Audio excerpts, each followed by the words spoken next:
Good morning, everybody. So excited to be able to visit with you today. We've got myself, Kevin, Sean from RPH Ally, and Nathan joining us here. I've heard nothing but wonderful things about Nathan. He was really quick to be able to partner with our team, with the things that we're trying to do at RPH Ally. And being a pharmacist, living in kind of a different world, that meant a lot to John and I to see that kind of support for the things we're doing. So deeply appreciate that.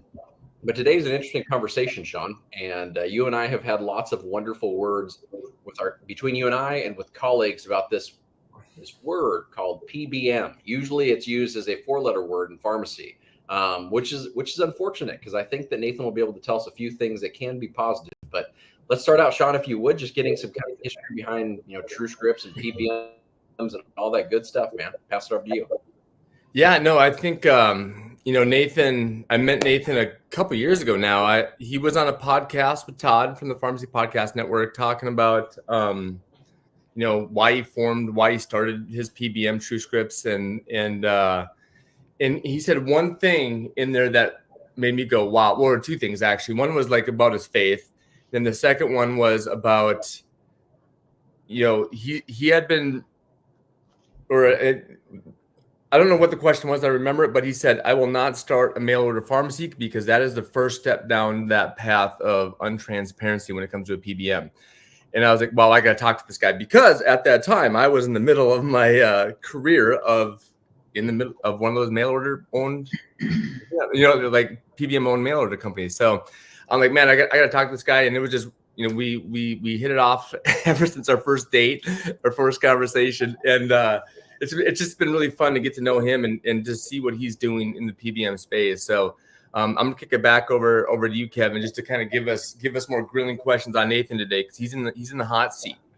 I am. I'm ready. I think with any good conversation, Nathan, since like I said, Sean has a really great rapport with kind of you in the background. You and I haven't unfortunately met yet. So just one thing I'd love to hear, Nathan, just in general is before starting TrueScripts, kind of you can look through the LinkedIn kind of company journey, but your connection to the PBM space or the pharmacy benefit management space, and just kind of the genesis of where it was, how it's gotten to the point that it is today, and how your career is kind of interwoven with that.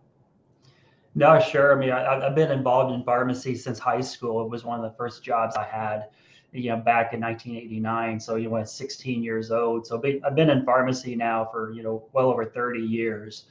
Went to Purdue and, had, interesting, college career. And, I'll save that for another podcast. But I'll just kind of give you the Instagram version, so to speak. In college, I got involved in the Pharmacy Association, the Academy of Students in Pharmacy. I became very involved, became the first national officer in the history of Purdue back in 1997, which back then there was 80-some thousand pharmacy students, and 5 of us were national officers for the APHA ASP. Michael Hogue, which a lot of people have heard about. He was the immediate past president on the executive committee, so got to work with him quite a bit when he was a senior down at Sanford, I believe, down in Alabama. So really, that kind of begun it, and then that kind of led me to my future, and I'll sum it up quickly. In college, I was selected by Walgreens to come work at their headquarters. And one student a year got selected to do that. So my career, when I was at my last year of pharmacy school, I was going to go to Las Vegas, become a district manager for Walgreens, then go into corporate management in Deerfield. And it was all laid out, and I was ready to go. But I had to come back home and do my internships. So I came back home to my small hometown. I had a local independent pharmacy, and I started my rotations there, and I absolutely fell in love with it. Back then, the lifestyle I lived back then and the lifestyles of some of the owners, we meshed perfectly. It was a little different of a lifestyle than I have today, but I wouldn't be where I'm at without that chapter in my life. So we started with 2 pharmacies. We grew that to about 13 pharmacies, and along that same time, I became very involved in the Indiana Pharmacist Alliance and the Community Pharmacies of Indiana. I'm proud to say that, 2012, I was the only person in history to serve as president of both organizations at the same time. So I served as president of CPI for 4 years, served on their board for about 10, and I was on the IPA board for about 15 years. So, and it's obviously people need a break. We need a new blood, but very involved legislatively, helped write some of the pharmacy audit bills. And back in 2006, one of my partners and I in the pharmacy side, we just got sick and tired of being sick and tired. We saw what was happening. We were retail pharmacists. We're dispensing the prescriptions. The CVS Maintenance Choice Program came out through Caremark, where the patient has their choice of getting their prescription filled twice at a retail pharmacy, and then they can choose the nearest CVS, and that's their choice. They can go to any CVS, or they can go to the nearest one. So we knew the writing was on the wall, and then also it's just the drugs that were being rejected, and why was this drug being rejected? And when Cipro and the whole anthrax scare of the early 2000s came out, and the white powder was being mailed to all these different people, Cipro was the drug of choice. It goes generic, becomes a $4 drug at Walmart, and then Proquin comes out, and it's the new and improved Cipro, easy to swallow, and it's $500. Now people are giving away free coupon cards, the shift going over to Proquin. So that's when, we had bantered around, boy, wouldn't it be great to start a PBM and actually fight these guys? But how do you do that? So at about that same time, one of my neighbors came in. He was an HR manager of a local company where my pharmacy was at. And he said, look, Nate, I'm sick and tired of my PBM. Here's some of my claims. Here's some of my invoices. And is there anything you can do about it? And then that's when I pulled my checks, because again, I'm running the pharmacy. And then I took his invoices and my checks, and I just started matching up the claims. And this was 2006. Spread pricing wasn't even a phrase back in 2006. So back then, if there's thousands of claims where he was billed $800, my pharmacy has paid $100, and on and on and on. And on average, every claim, on average, it was $15 per claim. Now, many of them, there was no spread pricing, but some of them was terrible. But average was $15 a claim. So therefore, then that's when I knew I had my price point. If we created a PBM, it had to be less than $15 a claim admin fee, or else my client's not going to break even. So that's when we basically just decided, let's jump into this thing. And back in 2007, September 15th of 07, it was a Saturday in mid-month, and we thought that'd be a perfect time to bring a client on board on our PBM side. We knew nothing about nothing, but we knew our purpose, we knew our passion, we knew our why, and that was the launch of our first PBM. So that's how we got into it. That's the genesis. No, I think that it's interesting that the spread pricing was a big piece of that for you, Nathan. I mean, from a business perspective, it makes a ton of sense. You feel like you're going to be able to make X amount of money and be able to serve your community. You feel like the money that's coming back to you. And that's even before the margin started getting shrunk significantly, over this last juncture of time. And so just recognizing that, I think, is fantastic. When you went out to start a PBM, like, what were the other goals? What were you hoping to do differently besides close that gap?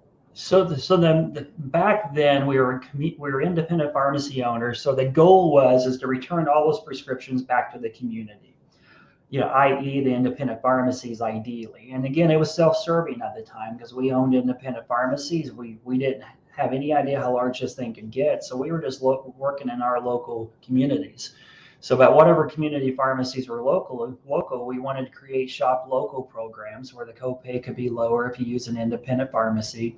And the way we phrased it was basically any pharmacy that had their headquarters within like 60 miles, then we considered that an independent pharmacy. So therefore, anybody in the CPI network, for instance, could participate. So our goal was really to protect our pharmacies, was our initial goal. And we thought, well, we don't care on a national stage really what's happening. And my vision earlier on was, okay, I want to have the same number of covered lives as my hometown's population. And it was like 10,000. So I thought, man, could you imagine having 10,000 covered lives. And this past January 1, we're hundreds and hundreds of thousands of covered lives today. But anyway, so that's how we started. But every story has kind of a dark lining, and that's where money comes into play. Your source of money is your master. From a financial perspective, right? I mean, however you generate your money is how you devote your time and energy. And you're not going to do anything adversely that adversely affects that source of money, or because it hurts you. So that's where, owning pharmacies on one side and having a PBM on another side, and the PBM started to grow, and I had other partners. It became complicated, and then when you add a spiritual conversion, I saw the light, whatever you want to call it. There's all these. Before I really took my faith life seriously, I had all these notions of what these guys like Sean Ben Jordan, what they were like, these Christian guys out there. But then when you go through your own personal spiritual conversion, you're like, oh, so this is what it's like. So that for me, back in 2010, was really the transition in my life personally. And then that's when I knew I wanted to do something different in the PBM space. So 2013, we spun off and created TrueScripts. And now we're on our 10th year, clients and members in all 50 states. Took a vow from the very beginning, I will never own any pharmacies. I'm still a licensed pharmacist. I could open a pharmacy in 30 days. I've done it before. I know all the people in Indiana. If I only process my specialty drugs that we adjudicate for our clients, and I only have them as my clients, I can generate about $7 million in net income just by doing that, and offer my clients a slight discount. But now I'm chasing two masters, and I was like, I'm not going to do that. So, and that's one thing that's sad in the PBM industry, is that we all start off on the right foot. We're going to go get them, but then we start tasting that money. And we're like, man, this year we're going to process millions and millions and millions of prescriptions. If I had a mail order pharmacy and I process those mail order prescriptions, there's another $2 or $3 million. So I can make much more money on the pharmacy side than I do on the PBM side. But then I'm just like one of the other guys. So that's what's so disruptive about our industry is greed is progressive, and money destroys everything if you don't, even if you have a strong faith life. But if you don't have a strong faith life, I don't think you have a chance. Yeah, I love the connection there to your relationship with Christ and the way you're kind of looking at your next steps in life and your overall faith, Nathan. Tell me this though, when it comes to incentives, Sean and I talk about incentives a lot. We're talking about, hey, building something that supports the pharmacy world and pharmacy community. If we have poor incentives, that's going to drive us away from our overall mission and our values, et cetera, just as you'd kind of mentioned, and you had to make that transition and that pivot. If I'm being, brutally honest, which I always am, Sean knows that. When it comes to PBMs, when I heard the word transparent, it was really like a business that wasn't a faith-based business, putting a Jesus fish or a cross, or for folks in other faiths, something connected to their Muslim faith or Buddhism, sure, or what the case may be, on a placard, saying like, hey, you can trust us because now we put transparent in front of PBM. And I've heard from several folks in the industry that transparent PBM does not mean fiduciary responsibility. Transparent PBM does not mean that they're actually looking out for the patient and the healthcare system. So break that down for me, Nathan. I feel like that's where we're really into, right? Is saying PBMs as a whole, we can see there's some significant problems. The FTC is seeing there's significant problems, right? But when it comes to the transparent PBM space that is now growing and seeing more kind of lights shed on it, what are some of the problems inside of that space, and what are some of the incentives to be aware of, from the outside looking in? Boy, so you see where to start. I mean, I kind of sit in the middle of this Bermuda Triangle, obviously. I mean, I've got a lot of dear friends on the pharmacy side. I'm a pharmacist. We got to really go back to why are there PBMs? And there's PBMs because retail pharmacies were increasing their retail prices at a rate to where a third party thought they could come in and provide the client some relief.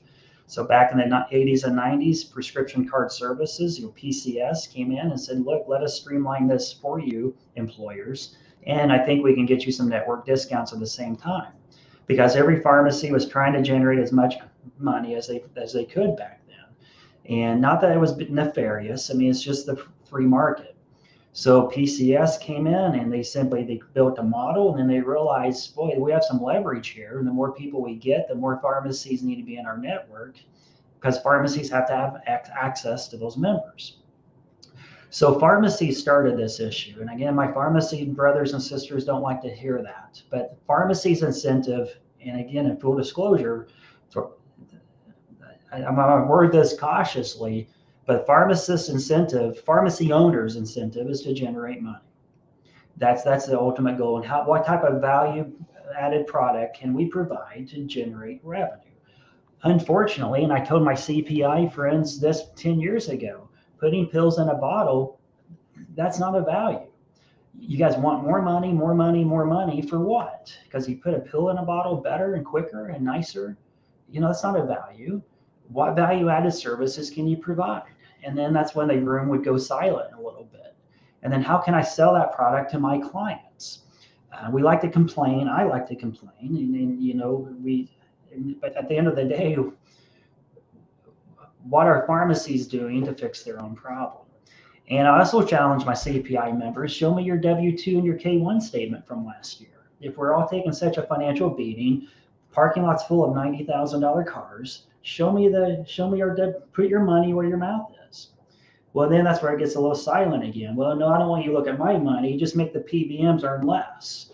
Well, in order for us to get any credibility, we got to fight this battle on behalf of the member and the client.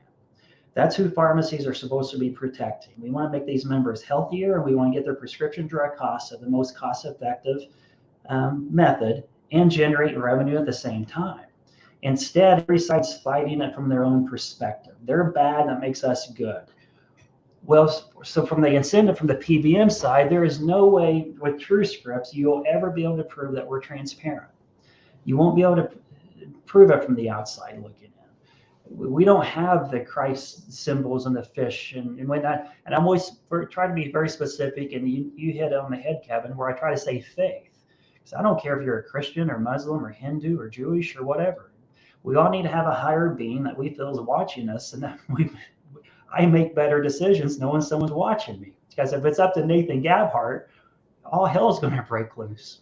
So as far as the incentives for the PBM, there's no way we can ever verify that the PBM is actually doing what they say they're going to do. Our clients technically could, and that's where, at the end of the day, it comes down to the client who is buying that product to ask themselves, how do you know your PBM is not doing these things? And that's what we try to do. We try to tell our clients, here's exactly what we can do, meaning we can move business to our pharmacies, we can do spread pricing, and we can stack the formulary. So therefore, here's what we're going to give you to ensure we're not. So we provide a monthly detailed claims report to every client where they can call any pharmacy at any day and ask, what did you actually get paid for this drug? Because here's what I got invoiced for it. We have no pharmacy ownerships whatsoever, and that can be verified through the NABP. We obviously don't steer any business to our pharmacies because we don't own any. And our sources of admin fee are readily disclosed. And we're known in the industry as one of the highest admin companies, PBM companies in the industry, because we're one of the first who started off with an admin only philosophy. And I told my partners that if we can't succeed by being honest and transparent, then God wants us to do a different thing. And now every one of their brothers are on an admin fee only. Every one of their brothers are a transparent model. But how many of them shed their pharmacy ownerships? They'll fight the battle, but only until it affects their wallet. And is that truly the type of people we want fighting this battle? So you need to pick your corner and fight from that corner, and let's all fight a collective battle. So tell me this, Nathan. I think that's a perfect kind of segue to this component of the conversation is if we're choosing where to fight our battles, right? And we're trying to make sure that the incentives are aligned so those battles are being fought for the client, the employer, and their members or the overall members, patients. Where do those incentives start getting lined up? And who is on the other side from a PBM standpoint? I mean, it's gotten to the point now that the FTC is looking over things with these large conglomerate, vertically integrated PBMs, right? It's fascinating to me that on the pharmacy side, like on the employer side, we're hoping that these reports that are being sent out from a transparent PBM are being reviewed by someone in HR without the experience, knowledge, background to be able to disseminate this information and make a tangible change with it. And then on the pharmacy side of things, it doesn't seem to me from like my outside perspective, there is enough clarity when it comes to even evaluating transparent PBMs of saying, you know what, let's look at everything that Nathan's crew at TrueScripts is doing and how they're impacting me as a pharmacy owner or my constituents as pharmacy owners to basically have a validation process of saying, this is what's being said and pushed off to the client. Here's what's happening to our internal systems. How do we get to that point? I mean, I'm not looking for an Angie's List for PBMs, right, Nathan? But I think we've got to get to some point where we can truly be able to validate that level of transparency because, you know, when I first started looking into transparent PBMs, let's say 10 years ago, about now, there was just a few that were popping up. Now, fast forward another, 5 years ago, it looks like everybody is going to start a transparent PBM here pretty quickly. And we end up getting into a point where, how do we tell the bad actors from the good? Like, what are your thoughts there on that control level? Yeah, the control level is extremely challenging because it's extremely confusing. I serve as a county commissioner here locally. I work with our state legislatures a lot. And there's a phrase that says confusion through complexity. And whenever we get these different ordinances and these different bills that our local constituents, local different organizations, special interest groups want to pass, it's so confusing. So they tell you the high level bullet points and the common person cannot understand the text of it. So there's a lot of trust that comes into play. In the PBM side, the issues that we face on the PBM side is that we battle the brokers and the consultants. The employers out there typically all have a broker or a consultant administering their employee benefits because it's extremely confusing. And what we run into from our PBM space is some of the larger broker firms out there, if I don't pay $2 to $3 per claim to them in a commission undisclosed, I'm not on the preferred PBM list. So therefore, if and when I get past that broker, now we got the TPA and carrier who can have these made up fees called carve out fees. TPAs don't carve in or carve out anything. The 835 EDI, API, whatever acronym my tech people use, it's the same regardless of what the PBM is. However, in order for me to play the game, it's $8 a claim if I want to be on these carriers' preferred PBM list. So at TrueScripts, we use 5th grade math and common sense. Right now, I'm up to $10 to $11 in commissions. I charge $6.25 to my clients for an admin fee. Okay. So I don't know in which state of America that math would possibly add up.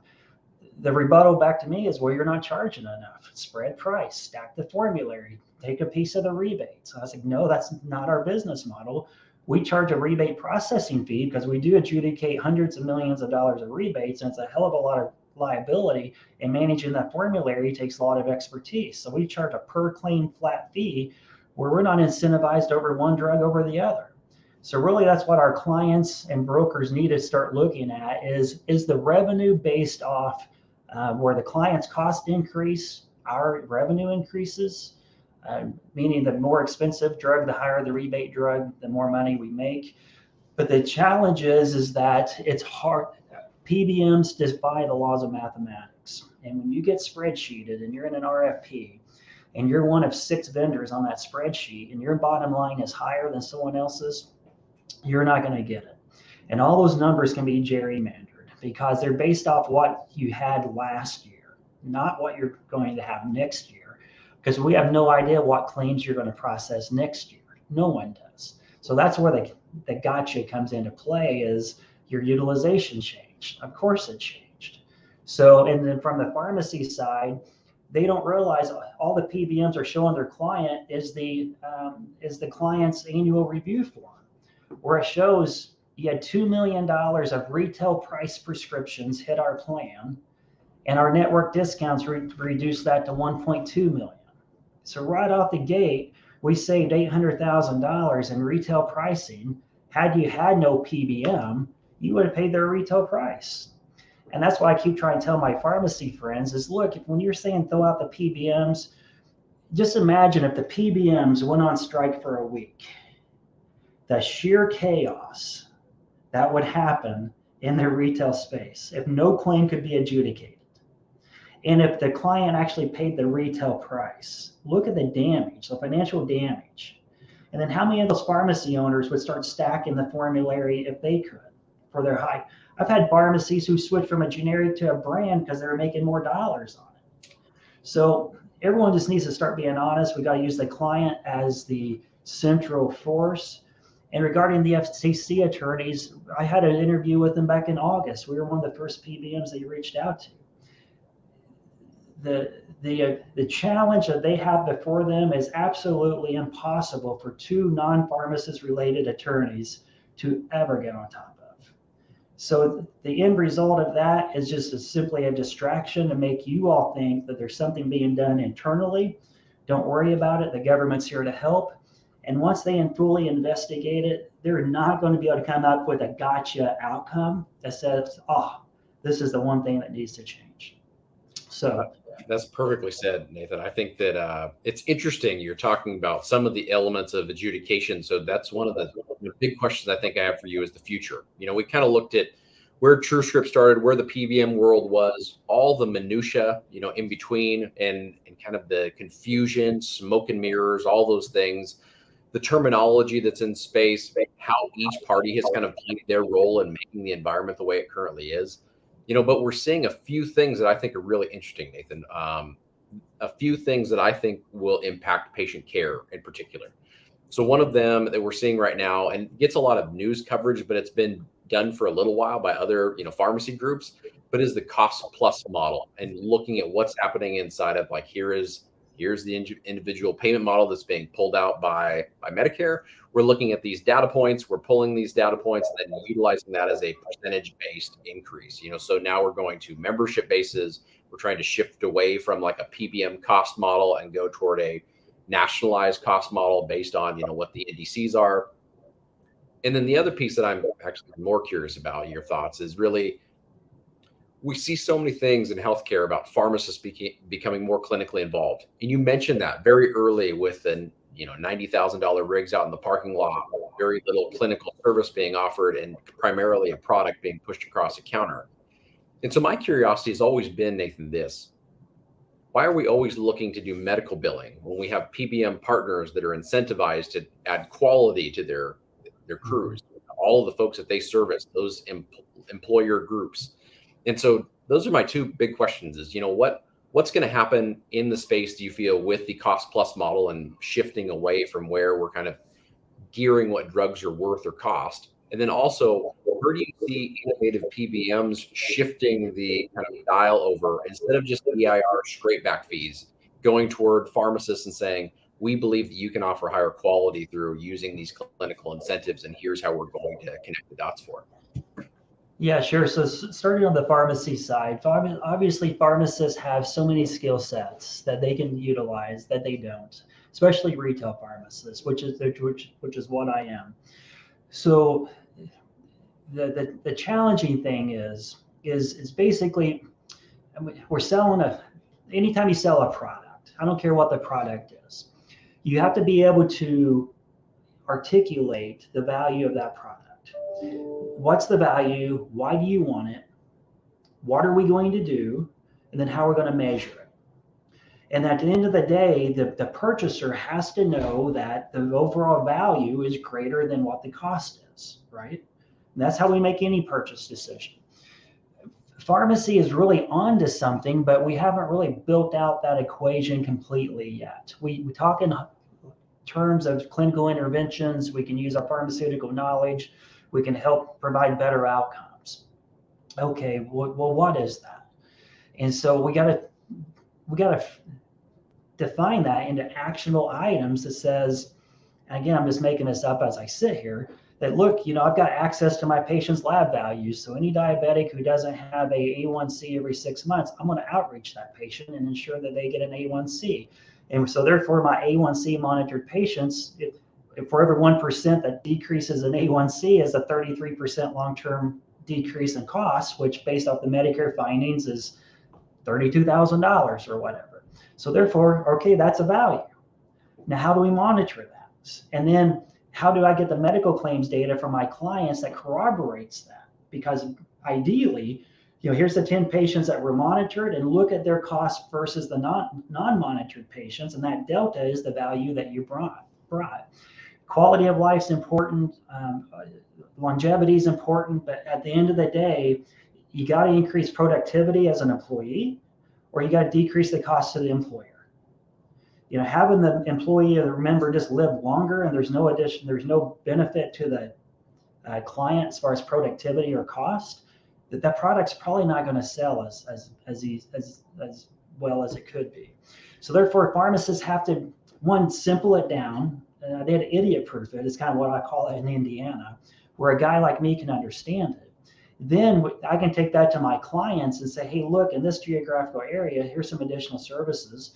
Your first 6 months, the admin fees waived, and in order for us to collect enough data. And we're working with some pharmacists in Pittsburgh that's extremely sharp. And if you haven't talked to Chris Antipas yet over in Pittsburgh, you really need to get him on your show. A huge advocate for pharmacy. So basically, pharmacists have to bear. What happens is after 15 minutes of talking to a pharmacist, it comes across as, I need more money, I need more money, I need more money. And they're using this clinical service as just a little, a carrot, where they really need to be bought into. Will they really change their practice so that they can do this? At the same time, their cost on the pharmaceuticals that they purchase, they need to get above acquisition. But I also have, I'm also a past pharmacy owner. I've got the wholesaler contracts between pharmacies and wholesalers. I know the games pharmacies and wholesalers play, because we get audited by Medicaid and we have to send in our invoices when we're pharmacy owners. So therefore, invoice me high and then give me a 40% rebate a month later, and then I only turn in my invoice. I don't turn in the rebates. So it's this whole cat and mouse game. So NADAC and cost plus, what the heck is cost? And in the state of Indiana, it's dead now, but they were trying to legislate where pharmacies had to be paid above acquisition cost, which sounds very innocuous, and who could be against that? But then think about that. When the manufacturer and the wholesaler and the pharmacy, who are on one side, now realize that a PBM has to pay above acquisition cost, all three of those are going to make more money because the cost is going to increase. And whether you're transparent or non-transparent, the cost to the client's always going to increase as well. So guaranteeing an acquisition cost, to me, in what industry out there is anyone ever guaranteed an acquisition cost? And then the last thing on that is I'd spin it around with my independent friends, and I say, look, so you're telling me that if you can sell amoxicillin for $10, CVS sells it for $50, and so CVS, who's their own wholesaler, so imagine that, okay? They are their own wholesaler, their own warehouse. So now their acquisition cost is automatically $50. So therefore, instead of me sending that patient over to that independent for 10, I have to pay CVS about 50. Where's the free market at? So to me, it's just a rabbit hole that it's not going to have a good ending. Because once the National Chamber of Commerce comes in and says, hey, look, time out. You just increased my prescription drug cost, another 15%. So we got to figure out what truly can pharmacists do to help our clients out. What's the low-hanging fruit? And let's start with the simplest stuff first. And let's get that started, and then just start building off that. I love it, Nathan. No, thank you so much. I really appreciate your insights. And honestly, it's nice to have that perspective. Sometimes we have lots of echo chamber conversations in all of our given industries. And it's nice to have one where we can have individuals with vastly different perspectives, looking at a problem and being able to address it in a way that's going to be productive for us to be able to move forward with. And I think that we need to have more of these. Honestly, Nathan, it was great to hear your thoughts on NADAC and some of the other pricing components and where those things can once begin. Everything is being accused of the PBM space of saying, you guys are twisting and changing the numbers. You guys, kind of statement. Sure. Looking back the other direction, saying, what can be manipulated on that side? Look at the ways that those games can be played. And then truly finding a place where we can all actually add value to patients. And an interesting note, I think I'll leave our pharmacy folks with this, then pass it off for Nathan for any kind of parting words. But Nathan hits on the head that I love, and that is we can't keep pushing value, value, value, value, and not letting the rubber hit the road. Because that point of value-based care, quality of life metrics, very difficult to be able to assess overall. Number of days missed from work, not as difficult to assess. Dollars and cents decrease for an individual employer for their primary top 10%, top 5% spending employees, not difficult to be able to assess. I mean, there's things that we can attack, I think, as a healthcare system to be able to really help improve patient care. But we need to have the metrics to be able to drive behind those and the incentives to make sure that they're happening in the correct way. But Sean, anything from you, bud? And then we'll pass it off to Nathan to say adios until hopefully a really quick next time. Yeah, two questions, Nathan. The first one was kind of going back to the early part of the conversation. When you talked about your pharmacy ownership plus the PBM ownership, you could only have one master, right? So you sold the pharmacies, and the whole generation of your own PBM was like to take care of the independent pharmacies. Like you wanted them to take care of the patients because you knew that's where the better care was. Is that still true today as far as like your business model? And is it pointing those clients and those patients under those clients, those lives to independents? Yeah, the shop local is still an aspect of our company. It's gotten diluted a little bit because in our area, obviously, shop local was really important because we knew all the independent pharmacists. But as we go out now, we're in all 50 states. The shop local, we don't really know those pharmacists as well. I mean, it's still an aspect, but really, the shop local started from local independent pharmacies being advocates because they know the employers and they had a relationship. But now once we go into metropolitans where there's no real relationship there, some employers are like, well, why would I just want to go? Why would I want to do that? So it's a harder message to sell. So we've kind of retracted that just a little bit and just simply said, look, everyone can participate in all of our prescriptions and the patient can go anywhere they want to, and we're not going to steer them away from an independent pharmacy. We do have special contracts on our specialty side with independent pharmacies, where we use a handful of independent pharmacies because we really don't want to use 10,000 pharmacies on our specialty drugs when we can streamline them through fewer. So the bigger we get, the less emotionally attached, I guess you can say, I am to that shop local. I'll do it in a heartbeat if the client wants to. And we do recommend it, but if the client pushes back in any way, we're like, we're agnostic, because some employers like it, some don't understand it. That makes sense. And then, I mean, honestly, every time we talk, I get more confused because it's like you said, the PBM space. You sound like my wife. So, gosh, I'm thinking back to like last year when I was, we were talking. I'm trying to work on an exit strategy for my job I had then, and I was really interested in like this broker realm, right? Is like every time we talk, it's like these brokers. There's some bad actors out there that are gonna make you pay $2-3 a claim, which is crazy. That are getting these kickbacks from the big PBMs. Like, how can pharmacists get into that space and help own that space to help turn the tides a little bit? Because I've tried and I have no idea. So local pharmacy owners in particular. So the independent pharmacy owners out there typically are well connected in their community. That's how we grew our first PBM. Our city, our county, and our bank were all three that took meetings immediately because we were some of their biggest clients. So that instant credibility that those local pharmacy owners can have, and that's one big role in a value-added service that really any independent pharmacist could have, is who do you know in your local community that manages or owns a self-insured business, which is usually anyone over 50 employees.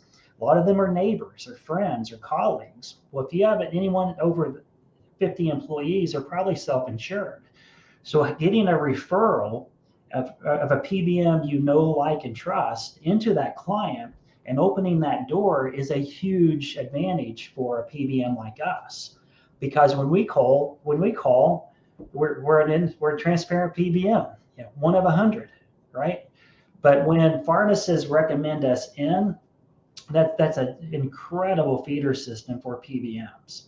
And we're not the only one PBM out there that has similar models as we do, but we're one of the only ones who's taken a vow to never own any pharmacies. So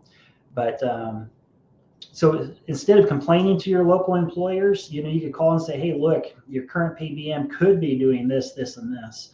And I would caution them on their terminology. Don't call and tell them that they are getting hammered this, this, and this. Just tell them that they could be, because no one wants to be. It's sort of insulting when someone says this is what's happening to you. Well, maybe it is, maybe it's not.